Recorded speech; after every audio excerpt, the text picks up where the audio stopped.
19 yaşlı oğlanla 14 yaşlı qızın hamamında boğulması və oğlanın həyatını itirməsi ilk növbədə valideynlərə necə bir zülmdür, dözülməz bir haldır. Yəni onu kənardan da hiss eləmək olar. Və mətbuatda özüm də gördüm ki, oğlanın anası bildirdi ki, yəni onun oğlu günahı olmayıb, qız da yaxşıdır. Anasının dediyinə görə qız onu aparıb. Ulan niye başı düşmesin? Kız oraya aparmayıp, o kızı aparmayıp, kız onu oraya aparıp, onu kız oraya aparıp, kız onu hiç isterim. Kız uşakları da gönderip ki siz gidin gezin, ben balama oyun kurdular.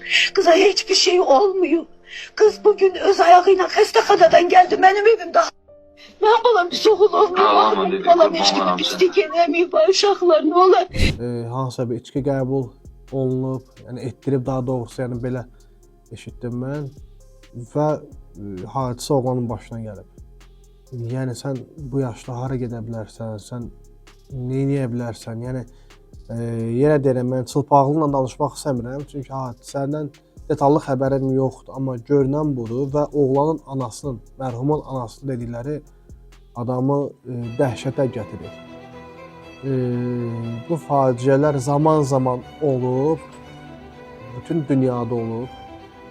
Amma sosial şəbəkə dövrüdür deyənə, müasir dövrdür deyənə daha tez yayılır bütün bu hadisələrin xəbəri. Danışa bilmirəm, çox çətindir, həqiqətən çox çətindir danışmaq. Mən bu anda nə deyə bilərəm? Allah rəhmət eləsin dünyasında yaşayan, istintaq da araşdırma aparacaq təbii ki. Ən doğrusunu onlardan işləyəcəyik biz. Artıq kölgəmizdən də qorxuruq. Kəramət Böyükçölün yaxşı bir sözü var. Deyir ki, biz günümüzün əsas enerjisini özümüzü müdafiə eləməkdə, özümüzü qorumaqda keçiririk. Halbuki, bugün mən özümü qoruyuramsa, inanın, məndən 1000 dəfə artıq məsuliyyət sahibləri var ki, onların özlərini daha çox qorumalıdır. Amma mən də özümü onlar kimi qoruyuram. Problemlər çoxdur. Cəmiyyətdə də problem var. Bəzi ailələrdə də problem var. İndiki uşaqlar da, belə deyim, TikTokla böyüyürlər, göz açıq böyüyürlər. Çox təəssüf ki, yəni dövlət maksimum çalışır ki, gənclərimiz, yeniyetmələrimiz tam doğru yolda olsun, amma təəssüf ki, deyir, Allahsız yerdə otur, ağsaqqalsız yerdə oturma. Götürək Avropada 18 yaşına çatmayan kimsə ilə hansısa hadisə bir yaşanarsa, ilk növbədə onun yanında böyük bir şəxs cavab verir. Ailədə 3 uşaq olur, biri oxşuyur özünə, biri oxşuyur yaxşı bir qohumuna, biri də oxşuyur avara bir əmisinə, dayısına və yaxud bibsinlərinə, yəni müxtəlifdir. Oturursan, fikirləşirsən, bu nə tərbiyəsiz oldu. Əmisi normal, dayısı normal, atası normal, bibsinləri xarab, xalasları xarab. Yəni belə uzlaşmalar da görürük cəmiyyətimizdə biz.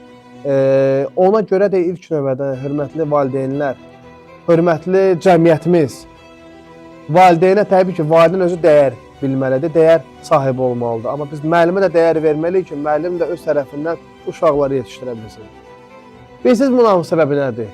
Dırnaqarası azadlıq, dırnaqarası düşüncələr, TikTokdakı yanlış kontent, yanlış insanlar, yanlış ideologiya. Təbii ki, o ideologiya ümumi prinsipə aid deyil.